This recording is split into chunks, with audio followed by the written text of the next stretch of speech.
আজি খোৱাটো দেখিছে নহয়, শুকান ৰুটি বেছি নাই, দুজন মানুহ খাই আছোঁ।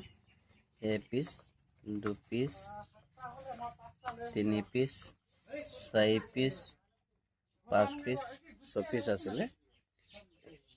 মই 3 পিচ খাম, ৰাজা 3 পিচ খাব, মেঘি ইমানকণ খাই আছোঁ। আজি মই অহা হৈ গ'ল 9 তাৰিখে অহা। লেঙেৰী ইয়াতে গাড়ী বেয়া হ'ল, মালিকে খোৱাকৈ এতিয়ালৈকে দিয়া নাই। হ'লেও মই কিয় কাৰণে মই গাড়ীত আছোঁ, গাড়ীখন বেয়া হ'লেও যাতে বস্তু চুৰ নহয় বা মালিকে বেয়া হ'লে কি হ'ব, মই গাড়ীখন যেনে তেনে খালী কৰা জেগালৈ লৈ যাব পাৰোঁ, খালী কৰোঁ, মই সেইটোৱে বিচাৰি আছোঁ।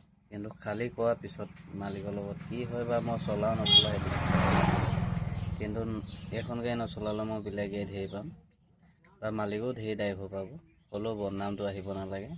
মই সেইটো কাৰণে এই দেখিছাই নহয়, 3 পিচ ৰুটি খাই কিনি এতিয়া দিনভৰ থাকিব লাগিব। ৰাতিলৈ এতিয়া খাবলৈ নাই। মালিকক কৈছোঁ খোৱাকৈ পঠিয়াই আছোঁ বুলি কয়, কালিৰ পৰা পঠিয়াই আছে, কিন্তু আজিলৈকে পোৱা নাই। সেই গতিকে চাওঁ কি হয়।